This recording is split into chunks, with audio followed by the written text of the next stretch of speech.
구약성경 719페이지 에스라 7장 1절에서 10절.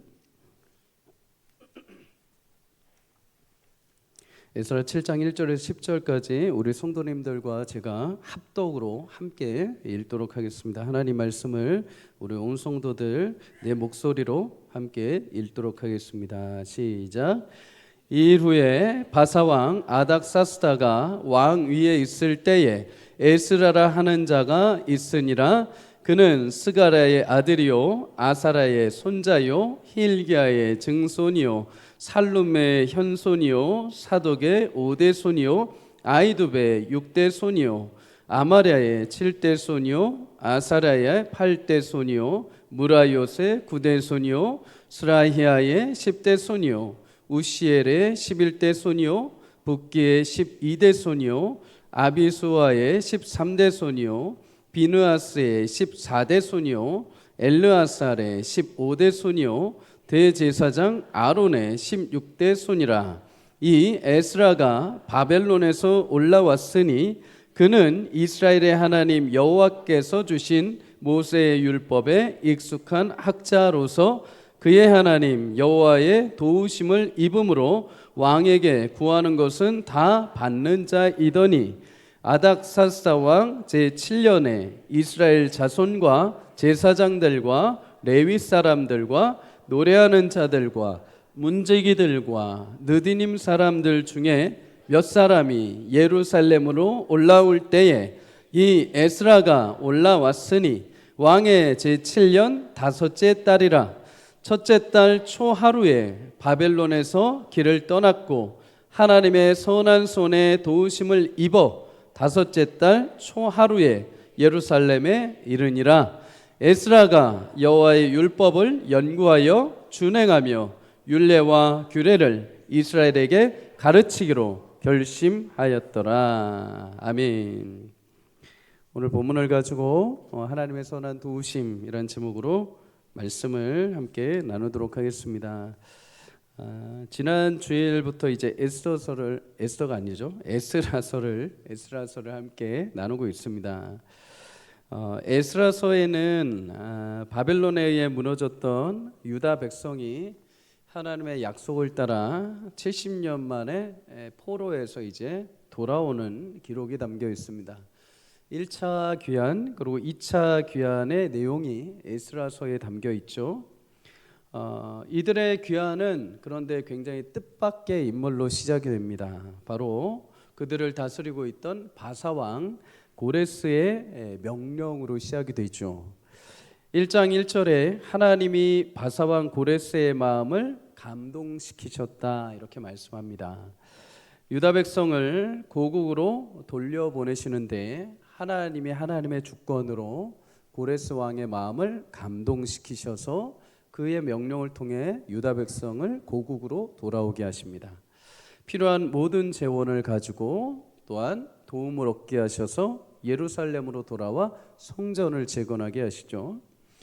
그렇게 시작된 1차 귀환은 유다 백성들을 중심으로 왕의 후손이었던 스룹바벨이 이끌고 4천여 명의 귀환자들을 통해 돌아옵니다. 그리고 예루살렘 성전을 재건합니다. 재건 가운데 중간에 대적과 방해들이 있었습니다. 그런데 그런 방해 가운데서도 하나님은 고레스의 명령, 조서를 발견하게 하셔서 마침내 성전이 20년 만에 재건되게 하십니다. 20년 만에 성전이 재건된 이후에 유다 백성들, 돌아온 자들이 완공하고 봉헌식을 드리고 유월절 제사를 회복합니다. 여러분, 이때 이들이 그 마음 가운데 어떤 마음이 들었을까요? 70년 동안 황폐해져 있던 땅 돌아와서 20년 만에 다시 성전을 재건하고 다시 처음으로 하나님 앞에 예배하던 그 순간, 이들의 마음이 90년 만에 예배하는 그 순간 어떤 마음이 들었을까요? 에스라 6장 22절을 함께 읽습니다. 시작. 즐거움으로 이래 동안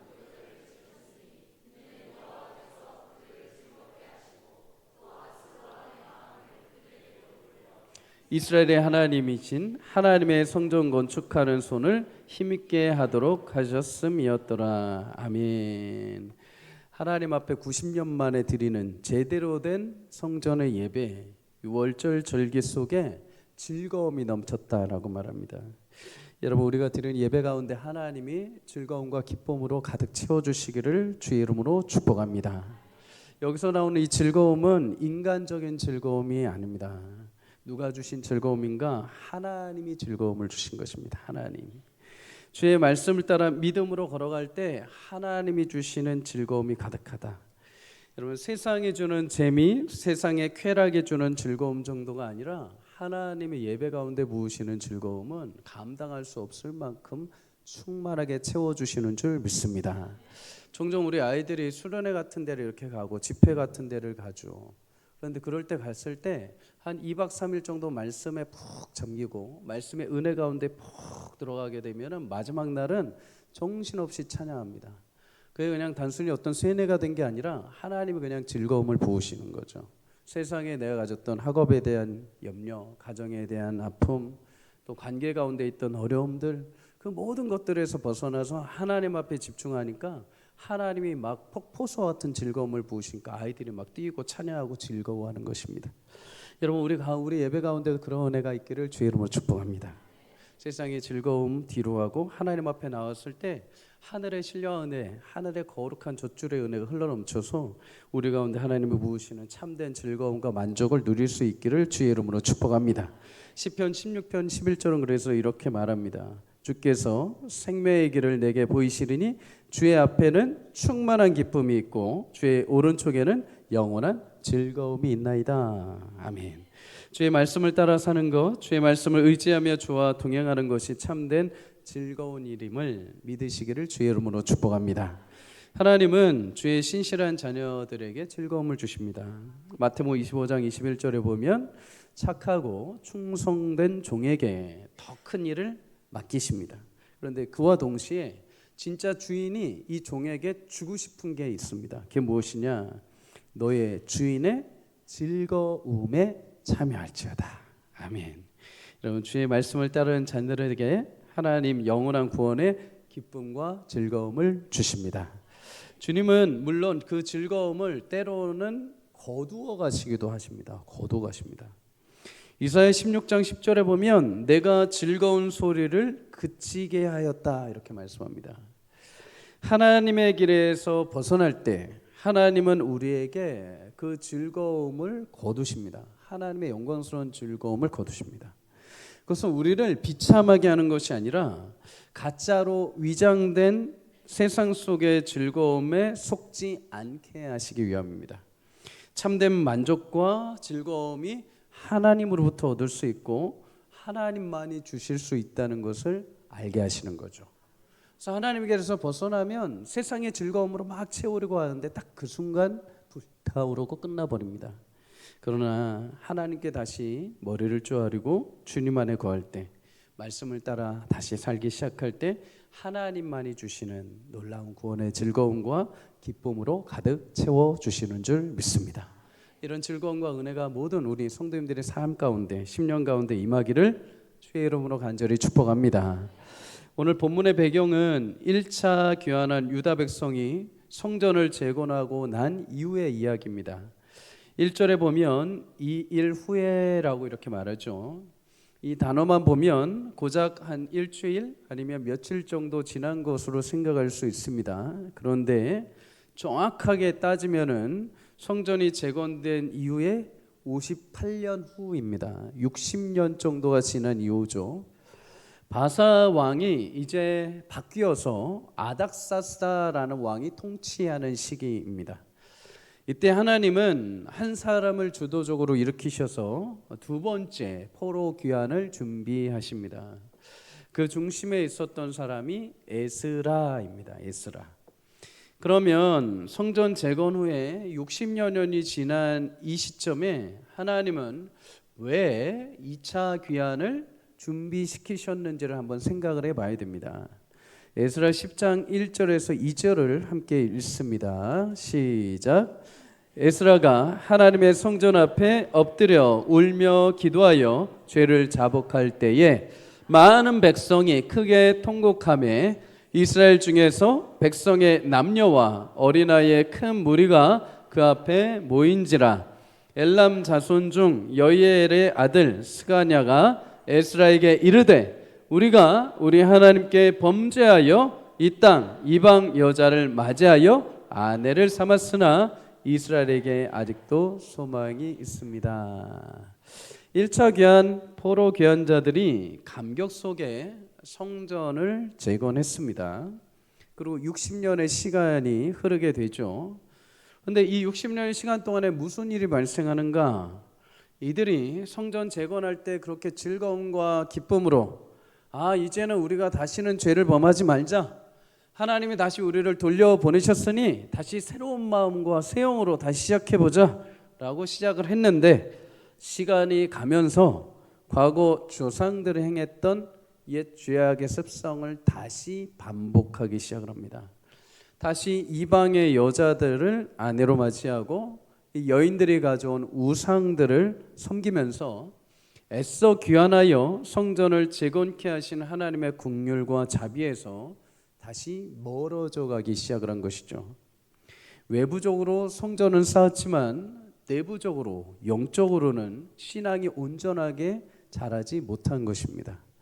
그래서 하나님은 이 말씀에서 멀어진 이 포로 귀환자들, 이 성전을 재건했던 자들에게 다시 2차 포로 귀환을 통해서 그 중심의 에스라를 통해서 하나님의 말씀으로 다시 그들의 심령을 일깨우고 회복시키기 위해서 2차 귀환을 준비하신 것이죠. 저는 성도님들, 우리의 내부는 다 그럴듯하게 보일 수 있습니다. 우리 교회가 50년이 지나서 그래도 탄탄하고, 우리 교회가 그래도 건물이 있고, 그래도 우리가 전통이 있다라고 우리가 스스로 생각하고 이 정도면 됐다라고 할 수 있습니다. 그런데 더 귀한 것은 그 안에 어떤 내용이 담겨 있느냐라는 것입니다. 50년의 시간만큼 우리가 내적인 영적인 성숙을 이루었느냐라는 것을 늘 우리는 고민해야 되는 거죠. 그냥 시간이 지난다고 해서 그냥 우리의 신앙이 그대로 자라가는 것이 아닙니다. 늘 언제나 우리는 스스로 내 안에서, 신앙 안에서, 말씀 안에서 점검해야 되고, 우리가 혹시라도 다른 길로 가고 있지는 않은지, 성전의 모습은 그대로인데 우리의 영혼이 저기 멀리 떨어져 있지는 않은지를 늘 되새겨 봐야 되는 것입니다. 하나님은 성도들을 세상 속에 그렇게 떠밀려 가지 않기 위해서 항상 다시 하나님의 자리로 돌아오게 하시기 위해서 에스라와 같이 2차 포로 교환과 같이 하나님의 말씀을 통해서 다시 그 내적인 영혼을 회복하시는 역사를 베풀어 주십니다. 여러분, 그런 은혜가 우리 가운데 임하기를 주의 이름으로 축복합니다. 그러기 위해서는 항상 은혜의 자리를 사모하고 나오십시오. 예배 자리가 어떤 자리가 되었든, 303이 되었든, 금요 기도회가 되었든, 수요 예배가 되었든, 새벽 예배가 되었든, 하나님의 은혜 주시는 자리라고 한다면 얼마든지 찾아와 가십시오. 여러분, 그렇게 은혜 자리가 가야 내 영혼이 지금 어디 있는지를 다시 점검할 수 있는 거죠. 내 영혼이 혹시라도 겉은 멋지게 이렇게 서 있는데 혹시라도 내 영혼이 다시 하나님 앞에 멀리 있지는 않은지, 하나님 은혜 자리에 다시 나와서 늘 언제나 하나님 부르시고 회복하시는 귀한 역사와 은혜를 여러분과 제가 누릴 수 있기를 주의 이름으로 축복합니다. 그럼 에스라는 어떤 인물인가? 오늘 1절부터 5절까지 보면 에스라 족보가 쭈루루룩 나옵니다. 족보에 등장하는 이름 보면 굉장히 어렵죠. 그런데 그 이름들 다 기억 못해도 상관은 없습니다. 여러분, 족보가 등장했다는 것은 이 일이 얼마나 중요한 일인지, 또 이 에스라를 보내는 것이 얼마나 타당한 것인지를 성경이 말하고 있는 거죠. 유대인들은 어디서 공부를 했는지, 어떤 학식이 있는지 그것보다 중요하게 여긴 게 어떤 가문인지, 어떤 혈통인지를 굉장히 중요하게 여겼습니다. 그래서 예수님 시대에 항상 바리새인들, 서기관들이 항상 우리는 아브라함의 혈통이다, 항상 그거를 자랑을 했죠. 사람들이 하는 일보다도 더 중요하게 족보를 항상 여겼습니다.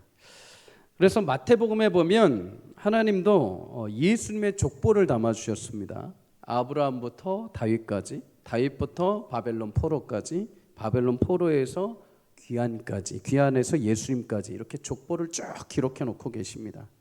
누가복음 3장에 가면은 거꾸로 예수님부터 쭉 족보가 올라가서 하나님까지 이렇게 족보가 기록되어 있죠. 그만큼 예수님의 이 땅에 오신 인생의 역사는 중요하고 실제적인 역사라는 것입니다.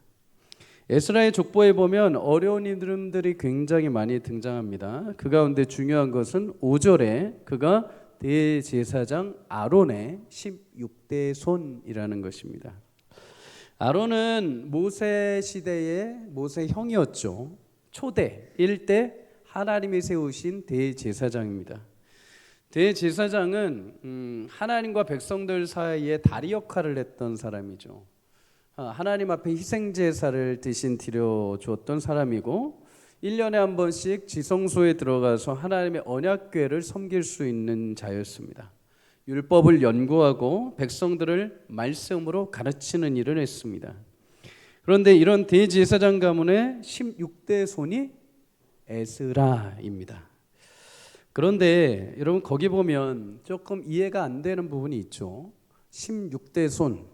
사실 모세 아론 시대부터 에스라 시대까지 따지면 1000년의 시간입니다. 1000년. 그런데 16대 손이라 조금 시간이 맞지가 않죠. 적어도 16대 손을 한 사람당 한 50년의 인생으로 잡으면은 해봐야 한 800년 정도밖에 안 됩니다. 시간이 맞지가 않죠. 그 이유는 여러분 족보에 하나님은 모든 이름을 다 기록하시지 않습니다. 족보에 중요한 사람들을 대표적으로 담아 놓으셨기 때문에 누락된 사람들이 있기에 시간에는 큰 어폐가 없습니다. 중요한 것은 에스라가 아론의 후손 곧 대제사장의 뼈대 있는 가문 출신이라는 거죠. 그렇다면 왜 하나님은 에스라를 택하셨고 하나님은 그 에스라를 통해서 율법과 말씀에 관련된 일을 하신다라는 것을 우리는 추측해 볼 수가 있습니다. 그리고 그의 인생을 보면 이것이 더욱더 명확해집니다. 오늘 6절 함께 읽습니다. 시작. 이 에스라가 바벨론에서 올라왔으니 그는 이스라엘의 하나님 여호와께서 주신 모세의 율법에 익숙한 학자로서 그의 하나님 여호와의 도우심을 입음으로 왕에게 구하는 것은 다 받는 자이더니. 아멘. 에스라에 대해서 두 가지를 얘기합니다. 첫째는 그가 모세 율법에 익숙한 학자였다.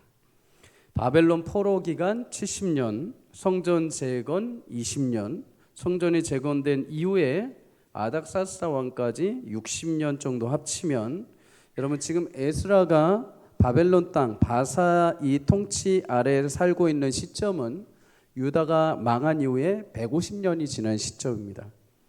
에스라는 유다가 망할 때 태어나지도 않았던 사람입니다. 망한 땅에서 태어난 사람이죠. 그런데 에스라가 이 망한 포로된 땅에 있는 더군다나 150년이 지난 이 시점에 그는 하나님이 과거에 우리 조상들에게 주셨던 그 말씀을 기억하고 말씀을 연구하고 묵상하고 말씀에 능통한 자였다라고 말합니다. 지금처럼 성경이 이렇게 한 권으로 되어 있는 것도 아닙니다. 양피지에 기록돼서 둘둘둘 말아져서 보기도 쉽지 않고 여러 모세오경이 흩어져 있던 시기이죠. 그런데 그 말씀을 하나하나 읽고 익히고 배웠습니다. 배운 것뿐만 아니라 10절의 말씀처럼 에스라는 자신이 율법을 연구하고 실제로 준행하며 그것을 가르쳤다라고 말합니다. 쉽게 말하면 주의 말씀을 매일 읽고 묵상하며 그것을 일상의 삶에서 살아내고 돌아와서 주변의 사람들과 가족에게 그 은혜가 얼마나 크고 넓고 깊은지를 함께 나누었다는 것이죠. 여러분 우리 일상에도 이런 은혜가 있기를 주의 이름으로 축복합니다. 우리는 흔히 하나님 말씀에 제가 순종하겠습니다 라고 이야기를 합니다. 여러분도 아멘이시죠? 우리도 하나님 말씀에 순종해야 됩니다. 그런데 정작 중요한 게 무엇인가? 하나님 말씀을 모릅니다. 하나님 말씀을 읽질 않습니다. 하나님 말씀에 순종하겠다고 합니다. 그러면 이제 어폐가 있죠. 그냥 내 마음에 드는 생각, 하나님 이렇게 하실 거야 라고 그 생각을 나는 붙잡고 살아가는 것입니다. 여러분 주의 말씀을 작게라도 우리가 매일 묵상하고 그 말씀을 한번 살아내보고 그 말씀의 은혜가 얼마나 귀한지를 나눌 수 있는 공동체가 되기를 주의 이름으로 축복합니다. 여러분 그렇게 하는 삶에 대해서 하나님이 어떤 은혜를 주시는가?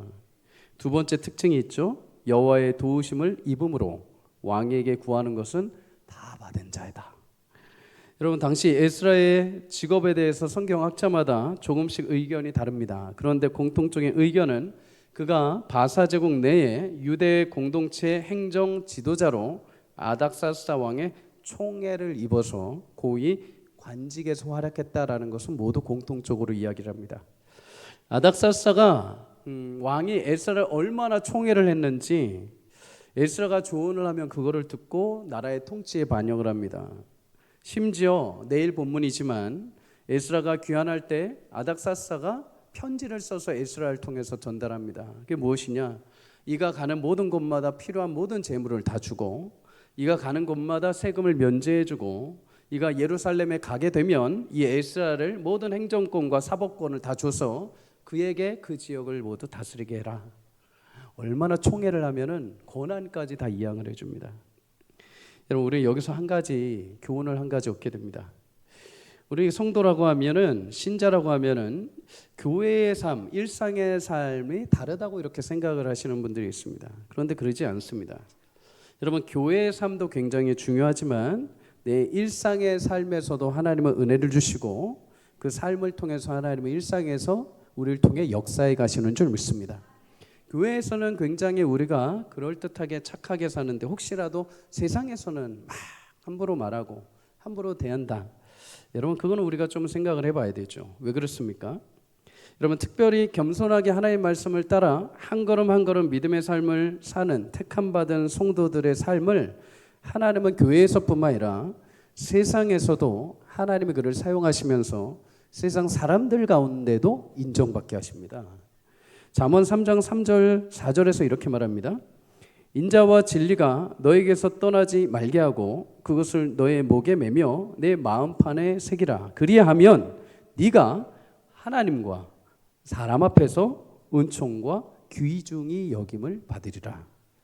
하나님의 말씀에 순전하게 살아가는 성도들의 삶을 하나님은 교회 안에서만 멋지고 아름답게 세워 가시는 게 아니라 세상 사람들 속에서도 하나님의 말씀 순전하게 믿고 따라가는 자들에게 세상 사람들마저도 그를 존귀하게 대할 수 있도록 하나님이 영광을 부어주신다는 겁니다. C.S. 루이스라는 영국의 대표적인 기독교 변증가는 자신의 책에서 이런 말을 합니다. 세상 욕심내지 마십시오. 세상을 따라가면 다 잃습니다. 대신 하나님을 택하십시오. 하나님이 그러면 세상은 덤으로 주실 것입니다. 그렇죠. 여러분, 세상에서 여러분 인정받고 세상을 이기기 위하면 얼마나 치열하게 싸우셔야 되는지 아십니까? 세상에 나보다 잘나고 뛰어나고 위대한 사람이 여러분 세상은 끝도 없이 많습니다. 그가 오늘 영광스럽다 하더라도 내일 또 새로운 사람이 일어나서 또 영광을 가로채 갑니다. 그런데 놀랍죠. 성경은 그렇게 하지 말라고 합니다. 그저 하나님을 따르고 하나님의 말씀을 추구하면 하나님의 그 영광스럽게 그 자리로 그를 이끌어 가신다는 것입니다. 여러분, 이것이 우리의 선택의 기준이 되기를 주의 이름으로 축복합니다. 하나님의 말씀을 귀히 여기고 말씀을 따라 걷는 인생을 귀하게 여기시고 하나님뿐만 아니라 사람들 앞에서도 사랑받고 존귀하게 여기게 만드십니다. 하나님의 말씀을 경외하는 자들은 삶의 자리에서 할 수 있는 게 뭘까요? 하나님 말씀 따랐으니까 내가 막 세상에서 함부로 해도 사람들이 나를 존경하고 이럴까요? 아니요. 하나님 말씀을 따라가는 사람들은요, 세상 속에서 성실할 수밖에 없습니다. 정직할 수밖에 없고요, 손해볼 수밖에 없습니다. 여러분들이 나 교회 다녀요 하고 직장에서 공포하는 순간 죄송하지만 이제 그 사람한테만 일이 몰립니다. 누구씨 나 바쁜데 이거 좀 해줘. 좀 막 꺼리고 있는데 교회 다닌다며 이러면서 자꾸 그 교회를 약점으로 오히려 사용할 때가 있죠. 성실하게 손해볼 수밖에 없습니다. 억울하죠. 예수 믿으니까 참아야 하고 마치 그것이 당연한 것처럼 일을 해야 됩니다. 그런 일들이 얼마나 많습니까? 그럼에도 내 삶을 통해 하나님의 영광이 드러난다는 것을 알기 때문에 그냥 묵묵히 성실하게 그 일들을 다 감당하는 것입니다. 창세기 37장에 보면 요셉은 형들에 의해서 애굽으로 팔려갑니다. 바로의 신하 신위대장 애굽 사람 보디발의 집에서 종노릇을 합니다. 종노릇 하는데 하나님의 어떤 기적도 어떤 역사도 보이시지 않습니다. 요셉은 그저 묵묵히 종의 자리에서 내가 보냄받은 자처럼 나의 일상의 일을 최선을 다해서 할 뿐입니다. 그런 요셉에게 하나님 놀라운 은혜를 주시죠. 여호와께서 요셉과 함께 하심으로 그가 형통한 자가 되었도다. 그래서 형통이라는 것은 늘 말씀드리지만 모든 것이 잘 풀리는 것이 아니라 하나님이 요셉을 통해 앞으로 그의 인생을 통해 하나님이 하시고자 하시는 일이 하나하나 계획대로 진행되고 있었다라는 것입니다. 그래서 39장 4절에 요셉이 그의 주인에게 은혜를 입어 섬김에 그가 요셉을 가정총무로 삼았다. 하나님의 일이 조금씩 진행되어 가고 있는 것을 보게 되죠. 그리고 마침내 그는 애굽 국무총리 자리까지 이르러 하나님께서 그의 아버지의 세대인 야곱의 민족을 구원하기 위해 귀하게 하나님께서 기준과 같이 사용하시게 됩니다. 이런 보냄을 받은 자리에서 포기하지 않고 하나님을 바라며 성실하게 주어진 일을 감당했을 때 하나님은 은혜의 빛을 비추시고 하나님뿐 아니라 세상 사람들 속에서도 인정받는 복을 주십니다. 오늘 에스라도 그렇습니다. 그가 한 것은 성실하게 왕을 보좌하고 하나님의 말씀을 배우고 익히고 삶의 일상을 그저 그 말씀으로 살아내는 것. 그것이 얼마나 귀하고 얼마나 복된 것인지 사람들에게 알리는 일만 했습니다. 그런 삶에 하나님은 은혜를 베푸셔서 대영제국 바사 왕에게 구하는 대로 얻을 수 있는 축복을 주시고 2차 귀환을 통해 그를 통해 하나님께서 그 무너진 그 성전 재건한 자들의 마음의 심령을 다시 깨우시는 놀라운 은혜를 베풀어 주셨습니다. 여러분, 하나님은 성실하신 분이십니다. 우리를 구원하시고 인도하시는데 나태하거나 게으르시지 않습니다. 내가 까먹었다. 내가 잊어버렸다. 미안하다. 이러지 않으십니다. 성실하게 우리를 지키고 약속하신 일을 성취하시는 분. 그의 자녀인 우리도 하나님 말씀 앞에 성실할 수 있기를 축복합니다. 말씀을 귀히 여기고 말씀을 따라 일상을 살아내는 자들을 통해 하나님은 하나님 앞에서뿐만 아니라 세상 속에서도 그의 영광을 충만하게 드러내시는 은혜를 주실 줄 믿습니다. 에스라는 아닥사스다 왕의 총애를 얻어서 이렇게 화려하고 안정된 삶을 살고 있던 사람입니다. 그런데 그가 2차 귀환에 앞장섭니다. 2차 귀환에 앞장선다는 건 그 모든 영광과 귀한 자리를 내려놓고 예루살렘으로 가는 것입니다. 여러분, 이 결정이 쉬웠을까요? 그는 바벨론 땅에서 태어났습니다. 한 번도 고향을 경험해 보지 못했습니다. 안정적인 직책과 화려한 부와 명성은 지금 이곳에 있습니다. 근데 이것을 내어놓고 간다? 결코 쉽지 않죠. 또한 9절에 보면 첫째 달 초하루에 바벨론을 떠나서 첫째 달, 다섯째 달 초하루 4개월 만에 예루살렘에 도착합니다. 장정만 한 달이면 갈 수 있는 거리를 많은 남녀노소를 데리고 또 제사에 드릴 짐승을 이끌고 가다 보니까 4개월 동안 광야 같은 길을 걸어가는 힘든 여정이었습니다. 그런데 거기를 가야 합니다. 10절에 보면 그가 이스라엘에 돌아가 율법을 연구하고 준행하고 율례와 규례를 가르치기로 결심하였다라고 말합니다. 결심하였다. 자기를 헌신하고 드리기 위해서 마음을 결정하는데 여러분 이게 쉬웠겠습니까? 엄청난 용기가 필요했겠죠. 그렇다면 한번 생각해 봐야 됩니다. 안정적인 자리를 내려놓고 어떻게 고향으로 돌아가고자 하는 험난한 길을 선택할 수 있었는가? 에스라 7장 27절에서 28절을 함께 읽습니다. 시작. 우리 조상들의 하나님 여호와를 송축할지어다. 그가 왕의 마음에 예루살렘 여호와의 성전을 아름답게 할 뜻을 두시고 또 나로 왕과 그의 보좌관들 앞과 왕의 권세 있는 모든 백성의 앞에서 은혜를 얻게 하셨도다. 내 하나님 여호와의 손이 내 위에 있으므로 내가 힘을 얻어 이스라엘 중에 우두머리들을 모아 나와 함께 올라오게 하였노라. 아멘. 에스라는 자신이 지금 누리고 있는 이 은혜가 누구로부터 왔으며 그 은혜를 왜 주셨는지를 계속 생각하고 깨닫게 된 거죠. 내가 왕에게 은혜를 얻고 있는 것은 여호와께서 왕의 마음에 예루살렘 성전을 아름답게 할 뜻을 주시고 나로 하여금 그 모든 방백 앞에서 은혜를 얻게 하셨다. 그리고 그 믿음의 확신이 자신의 모든 것을 내어놓고 예루살렘으로 돌아가 성전을 지었던 모든 자들이 무너진 그 상태에서 그들에게 말씀으로 일으켜 세울 용기를 얻게 된 것입니다. 여러분, 에스라는 그렇게 하나님이 주신 은혜 자리에 머물러만 있는 것이 아니라 그 은혜를 내게 왜 주셨는지, 그리고 그것을 통해 하나님이 이루시고자 하시는 뜻이 무엇인지를 생각을 했습니다. 하나님이 이렇게 은혜를 베푸신 이유와 뜻이 지금 성전은 지었지만 내부적으로 말씀이 사라지고 영적으로 무너진 그들에게 말씀을 읽히고 율법을 따라 온전한 백성을 살도록 나를 하나님께서 부르시고 이런 큰 은혜를 베푸셨다는 것을 깨닫게 된 거죠. 그리고 그 요청에 순종하여 돌아갑니다. 여러분, 이것은 기독교 신앙의 굉장히 영적인 중요한 관점을 알려줍니다. 우리는 하나님의 은혜를 구하며 사는 자들입니다. 그런데 그 은혜의 자리에만 머물러 있으면 안 됩니다. 그 은혜를 하나님이 내게 왜 주셨는지, 그 은혜를 통해서 하나님이 과연 무엇을 이루려고 하셨는지 알고 그 의미를 깨닫고 그 자리까지 나아가야 됩니다.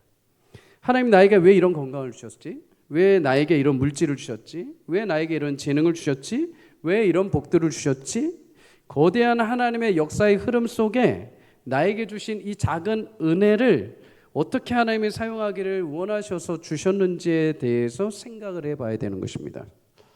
에스라는 여러분 그 가운데 어떻게 이런 생각을 할 수 있었을까요? 우리는 보통 하나님 이런 은혜를 주시면은 야 저 왕도 내가 한마디 하면 다 줘. 나 그런 사람이야. 나 그런 은혜 받았어. 그것이 우리의 보통의 간증이 되고 싶지 않습니까? 나는 별 볼 일 없었는데 하나님이 다 하셨습니다. 하나님이 이런 물질을 주시고 이런 건강을 주셨습니다. 전 참 행복한 사람입니다. 거기서 끝나고 싶지 않습니까? 에스라도 충분히 그 자리에 머물러 있을 수 있었습니다. 그런데 거기서 한 걸음 더 나아갑니다. 그 은혜를 왜 주셨지? 이 은혜를 어떻게 사용해야 되는지. 당시에 바벨론 땅에 있는 유다 백성들에게 하나님이 귀하게 교훈과 같이 주신 사건이 하나 있었습니다. 에스더입니다. 에스더. 이름이 비슷하죠? 에스더는 에스라 전에 한 20년 전에 있었던 사건을 기록한 내용이죠. 에스더는 여인입니다. 유대인으로 오늘 본문에 등장하는 왕 바사왕 아닥사스다 왕의 아버지 아하수에로 왕의 왕후가 에스더였습니다. 아하수에로에게 이 에스더의 남편이었던 아하수에로에게 하만이라는 부하가 있었죠. 근데 이 하만이 그 땅에 남아있던 유대인들을 굉장히 싫어했습니다. 유대인들이 시간이 지나면서 부를 축적하고 고관을 자리를 차지하고 하면서 점점 이 인간들이 포로에서 왔는데 우리보다 더 잘 살기 시작을 하는 거죠. 높아지기 시작하는 거죠. 유대인들을 싫어하기 시작을 합니다. 어떻게 하면 죽일까 궁리를 하다가 그러다가 왕궁 내 관리였던 유대인 모르드게와 충돌을 하게 됩니다. 갈등을 일으키죠. 모르드게는 누구인가? 에스더의 사촌 오빠입니다. 그런데 에스더의 부모님이 죽었을 때 이 에스더를 자신의 딸처럼 데려다 키운 사람이죠. 하만은 이 모르드게뿐만 아니라 유대인 전체를 다 전멸시키려고 계획을 시킵니다. 그런데 이 계획을 모르드게가 발견하게 되죠. 그리고 자신의 딸과 같이 키워온 에스더에게 네가 왕 앞에 나가서 이 사실을 얘기하고 온 유대 민족을 구원하라 라고 이렇게 요청을 합니다. 그런데 에스더가 왕 앞에 나간 거를 주저합니다. 왜요? 당시에 왕 앞에 부름 없이 나갔을 때 왕이 너 왜 나왔어? 쟤 죽여. 이러면 죽어야 됩니다. 왕의 허락 없이 함부로 나올 수 없는 자리인 거죠. 그러니 에스더가 두려움에 휩싸일 수밖에 없죠. 대신에 왕이 이렇게 지팡이를 내밀어서 손을 잡게 하면 그 사람은 누구든지 살 수 있었습니다. 에스더가 이렇게 주저하고 있는 상황에 모르드게가 에스더에게 굉장히 중요한 말을 합니다. 에스더 4장 13절 14절에 너는 왕궁에 앉아 있어 유대인들 다 죽을 때 혼자 살 거라고 생각하지 마라. 네가 지금 잠잠하여 말이 없으면 유대인들은 하나님이 다른 방법으로 그들을 구원하실 것이요 오히려 너와 네 집은, 네 아버지 집은 멸망할 것이다. 네가 왕후의 자리를 얻은 하나님의 은혜가 이때를 위함인지 누가 알겠느냐. 지금 네가 왕후에 오른 것, 그거 하나님의 은혜 아니냐? 하나님 지금 이 시기에, 이 타이밍에 너를 쓰시려고 너를 왕후의 자리에 올리신 은혜가 있지 않느냐. 근데 만약에 네가 그 은혜를 사용하기를 포기하면 하나님은 하나님의 주권과 능력으로 다른 사람을 통해서도 반드시 유다 백성을 구원하실 거다. 그런데 너가 주저하고 있다면 너는 이 하나님의 큰 역사의 물줄기에서 너는 배제되고 너는 떨어져 나갈 뿐이다. 굉장히 중요한 말을 하죠. 그리고 이 말을 듣는 에스더가 영적으로 깨닫습니다. 아, 그렇군요. 내가 금식하고 왕에게 나아가겠습니다. 그러면서 유명한 말을 하죠. 죽으면 죽으리이다. 내게 주신 하나님의 은혜, 이 자리까지 오른 것도 하나님의 은혜이니 그 은혜를 위해서, 하나님을 위해서 내가 사용할 때 하나님이 거기까지다라고 하신다면 내가 얼마든지 죽겠습니다라는 다짐과 결심으로 왕 앞에 나아간 것입니다. 그렇게 나갔을 때 왕이 에스더의 얘기를 듣고 유다 민족을 구원하는데 귀한 역사를 일으키게 됩니다. 여러분, 오늘 본문도 마찬가지죠. 에스더가 은혜를 얻고 화려한 삶을 살아갈 수 있었던 그때에 예루살렘으로 돌아오기로 결심한 것은 에스더의 20년 전에 있던 에스더서의 교훈을 알고 있는 유대인으로서 하나님이 내게도 은혜를 이렇게 주시고 그 은혜를 베푸신 것은 하나님이 나를 통해 하실 일이 있을 것이다. 그것은 나로 하여금 예루살렘으로 돌아가서 겉은 멀쩡하게 서 있지만 그 내면의 말씀이 깨어지고 영혼이 깨어진 자들을 다시 회복하고 일으켜 세우고 그들을 하나님께 돌이키는 것, 그것이 나에게 지금 하나님이 이렇게 은혜 주신 이유고 목적이다. 그러니 내가 다시 이 은혜를 붙들고 돌아가서 하나님의 일을 감당할 것이다. 여러분, 흔히 우리는 하나님께 은혜를 구합니다. 우리는 하나님의 은혜가 필요한 자들인 줄 믿습니다. 여러분, 은혜 없이 하루도 살아갈 수 없습니다. 그런데 그 은혜가 은혜 되기 위해서는 그 은혜 받은 자로서 내 삶의 자리에서 그 은혜를 주신 이의 마음과 뜻과 계획을 알고 그 은혜의 책임을 다할 때 비로소 은혜가 빛날 수 있는 것입니다. 마태복음 18장에 보면 주인에게 1만 달란트 빚진 종이 나옵니다. 1만 달란트가 얼마냐고요? 성경에 보면 상상할 수 없는 금액이라고 말합니다. 그런데 주인이 그것을 탕감시켜 줍니다. 순식간에 자유함을 얻은 거죠. 은혜를 얻은 것입니다. 생각할 수 없는 은혜입니다. 그런데 문제는 그렇게 은혜 받은 종이 밖에 나와서 자신의 이 은혜 받은 기분에만 취해버립니다. 은혜 받은 감정에만 취해서 너무 좋아해서 끝내버립니다. 그 주위에 자신의 친구가 지나가는데 이 친구를 보자마자 한 가지 문득 떠오르는 생각이 있습니다. 아, 저 인간이 나에게 100데나리온을 빚줬는데 100데나리온이 얼마냐고요? 성경에 보면 아주 적은 돈이라고 합니다. 그런데 그 돈을 생각하고 이 친구를 어떻게 합니까? 멱살을 잡아버립니다. 내 돈 100데나리온 갚아라. 갚을 돈이 없자 이를 어떻게 합니까? 옥에다 가둬버립니다.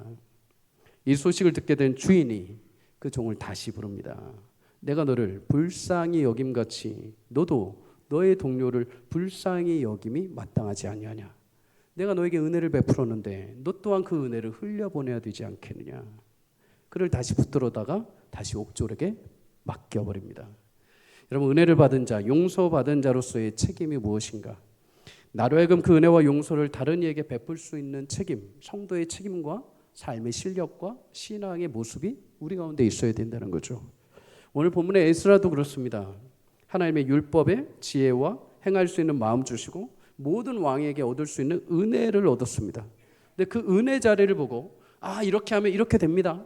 아, 이렇게 하면 이렇게 은혜 받아서 왕까지도 움직일 수 있는 사람이 됩니다가 아니라 그렇게 하나님의 은혜를 주셨는데 그 은혜를 왜 주셨고 그 은혜를 통해서 하나님의 거대한 역사의 물줄기에 이 삶을 어떻게 사용하시는지 보라는 것입니다. 여러분, 작은 물줄기는 흘러 강으로 가게 되고 강의 물줄기는 바다로 가게 되어 있습니다. 하나님의 거대한 역사의 흐름은 바다와 같이 운행하고 있습니다. 하나님 그렇게 우리가 막아도 우리가 때로는 벗어나도 하나님 그렇게 거대한 역사로 하나님의 일들을 이루어가고 계십니다. 근데 우리를 구원하셨다는 건 뭘까요? 우리에게 은혜를 베푸셨다는 건 뭘까요? 우리의 작은 물줄기지만 하나님의 그 거대한 역사의 물줄기에 같이 동참하게 하시는 겁니다. 같이 합류하게 하시는 거죠. 그냥 나 혼자 그 자리에 머물러 있으면 증발되고 사라져 버립니다. 나 혼자 그 자리에 좋습니다 하고 멈춰 있으면 썩어 없어지는 거죠. 그런데 내가 흘러서 하나님의 거룩한 그 역사의 물줄기에 같이 동참할 때 내가 하나님의 역사가 되고 하나님의 역사가 내 삶이 되는 축복이 있게 됩니다. 여러분, 하나님을 붙드는 성도의 삶을 어떻게 세상 사람들이 존경합니까? 하나님 말씀만 의지하고 살았는데 왜 사람들이 그들을 존경하고 왕까지도 그들에게 시선을 둡니까? 여러분, 그들이 하나님의 역사에 동참했기에 이제 그들의 삶이 하나님의 역사가 되기에 하나님 보듯이, 하나님의 경외하듯이, 하나님의 거룩하심을 보듯이 그들을 다시 보기 시작을 하는 것이죠. 여러분, 세상에서 승리하는 방법은 하나님이 나와 함께 하심을 드러내는 것인 줄 믿습니다. 세상 사람들과 똑같은 방법으로 내 명예와 나의 능력의 자료로서 우리는 세상 속에서 인정받을 수 없습니다. 하나님을 붙들고 하나님의 영광이 내 삶이 될 때 세상은 여러분을 통해서 하나님의 계심을 보고 여러분이 하나님과 사람 앞에 존중받는 삶을 살게 될 줄 믿습니다. 이것이 하나님의 도우심이죠. 에스라가 가는 곳곳마다 그 모든 과정마다 광야에서조차도 하나님의 선한 도우심이 그를 이끌어 오셨다라고 말합니다. 여러분의 삶에도 그런 은혜가 있기를 주의 이름으로 축복합니다. 내 삶에 은혜를 주셨다면 그걸 왜 주셨는지, 그리고 그 은혜의 자리를 통해서 어디까지 내가 흘러가야 되는지 그것을 고민하고 그것을 결정하고 살아낼 책임을 다할 때 내 삶은 작고 연약한 실개천 같은 삶일지 모르지만 하나님의 역사에 동참하여 아름다운 바다와 같은 거대한 하나님의 일을 이루시는 복된 삶이 될 줄 믿습니다. 그런 삶을 한 주 동안 살아내는 귀한 축복이 여러분 모두의 삶이 되시기를 주의 이름으로 간절히 소망합니다.